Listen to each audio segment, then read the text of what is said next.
Un cours en miracle, version intégrale, 61, chapitre 8.4. Le voyage de retour. 4. Le dos de la liberté.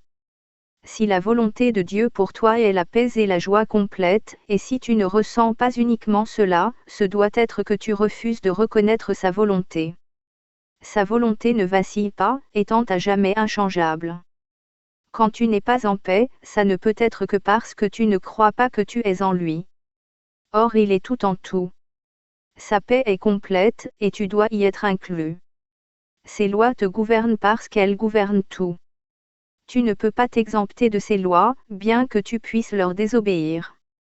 Or si tu le fais, et seulement si tu le fais, tu te sentiras seul et impuissant, parce que tu te nies tout à toi-même. Je suis venu comme une lumière dans un monde qui se nie tout à lui-même.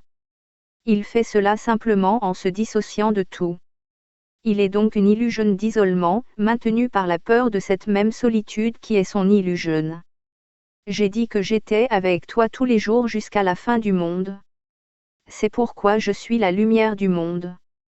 Si je suis avec toi dans la solitude du monde, la solitude n'est plus. Tu ne peux pas maintenir l'illusion de solitude si tu n'es pas seul. Mon but, donc, est encore de vaincre le monde. Je ne l'attaque pas, mais ma lumière doit le dissiper à cause de ce qu'il est. La lumière n'attaque pas les ténèbres, mais elle les dissipe. Si ma lumière t'accompagne partout, tu les dissipes avec moi. La lumière devient nôtre, et tu ne peux pas plus demeurer dans les ténèbres que les ténèbres ne peuvent demeurer là où tu vas. La mémoire de moi, c'est la mémoire de toi-même et de celui qui m'a envoyé à toi. Tu étais dans les ténèbres jusqu'à ce que la volonté de Dieu fût faite complètement par n'importe quelle partie de la filialité. Quand cela fut fait, elle était accomplie parfaitement partout.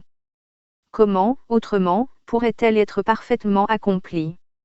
Ma mission était simplement d'unir la volonté de la filialité à la volonté du Père en ayant moi-même conscience de la volonté du Père. C'est cette conscience que je suis venu te donner, et la difficulté que tu as à l'accepter est le problème de ce monde. Le salut est de le dissiper, et en ce sens je suis le salut du monde. Le monde doit donc me mépriser et me rejeter, parce que le monde est la croyance que l'amour est impossible. Si tu acceptes le fait que je suis avec toi, tu nies le monde et tu acceptes Dieu. Ma volonté est la sienne, et ta décision de m'entendre est la décision d'entendre sa voix et de demeurer en sa volonté. Comme Dieu m'a envoyé à toi, ainsi je t'enverrai aux autres. Et j'irai à eux avec toi, afin que nous puissions leur enseigner la paix et l'union. Ne penses-tu pas que le monde a besoin de paix autant que toi? Ne veux-tu pas la lui donner autant que tu veux la recevoir? Car sinon, tu ne la recevras pas. Si tu veux l'avoir de moi, tu dois la donner. La guérison ne vient de personne d'autre. Tu dois accepter d'être guidé de l'intérieur. Tu dois vouloir être guidé ou bien cela ne signifiera rien pour toi. C'est pourquoi la guérison est une entreprise qui repose sur la collaboration. Je peux te dire quoi faire, mais tu dois collaborer en croyant que je connais ce que tu devrais faire.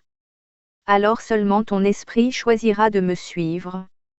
Sans ce choix tu ne pourrais pas être guéri parce que tu auras décidé de rejeter la guérison, et ce rejet de ma décision pour toi rend la guérison impossible. La guérison reflète notre volonté conjointe. Cela devient évident quand tu considères à quoi sert la guérison. La guérison est la façon dont la séparation est vaincue. La séparation est vaincue par l'union. Elle ne peut pas être vaincue en se séparant. La décision de s'unir doit être sans équivoque, sinon l'esprit lui-même est divisé et non entier. Ton esprit est le moyen par lequel tu détermines ta propre condition, parce que l'esprit est le mécanisme de la décision. C'est le pouvoir par lequel tu te sépares ou te joins, et ressens conséquemment la douleur ou la joie. Ma décision ne peut pas vaincre la tienne, parce que la tienne est aussi puissante que la mienne. Si elle ne l'était pas, les fils de Dieu seraient inégaux. Toutes choses sont possibles par notre décision conjointe, mais la mienne seule ne peut pas t'aider. Ta volonté est aussi libre que la mienne, et Dieu lui-même n'irait pas à son encontre. Je ne peux pas vouloir ce que Dieu ne veut pas. Je peux offrir ma force pour rendre la tienne invincible, mais je ne peux pas m'opposer à ta décision sans lui faire concurrence et violer ainsi la volonté de Dieu pour toi. Rien de ce que Dieu a créé ne peut s'opposer à ta décision, comme rien de ce que Dieu a créé ne peut s'opposer à sa volonté. Dieu a donné à ta volonté sa puissance, et je ne peux que la reconnaître en l'honneur de la sienne. Si tu veux être comme moi, je t'aiderai, connaissant que nous sommes pareils. Si tu veux être différent, j'attendrai jusqu'à ce que tu changes d'esprit. Je peux t'enseigner, mais toi seul peux choisir d'écouter mon enseignement. Comment pourrait-il en être autrement, si le royaume de Dieu est liberté? La liberté ne peut pas être apprise par la tyrannie de quelque sorte que ce soit, et la parfaite égalité de tous les fils de Dieu ne peut pas être reconnue par la domination d'un esprit sur un autre. Les fils de Dieu sont égaux en volonté, tous étant la volonté du Père. Cela est la seule leçon que je suis venu enseigner. Si ta volonté n'était pas la mienne, elle ne serait pas celle de notre Père. Cela signifierait que tu as emprisonné la tienne et que tu ne l'as pas laissée être libre. De toi-même tu ne peux rien faire, parce que de toi-même tu n'es rien. Je ne suis rien sans le Père et tu n'es rien sans moi, parce qu'en niant le Père tu te nies toi-même. Je me souviendrai toujours de toi, et dans ma mémoire de toi réside ta mémoire de toi-même. Dans notre mémoire l'un de l'autre réside notre mémoire de Dieu. Et dans cette mémoire réside ta liberté parce que ta liberté est en lui. Joins-toi donc à moi en louange de lui et de toi qui l'as créé. C'est le don de gratitude que nous lui faisons et qu'il partagera avec toutes ses créations, à qui il donne également tout ce qui est acceptable pour lui.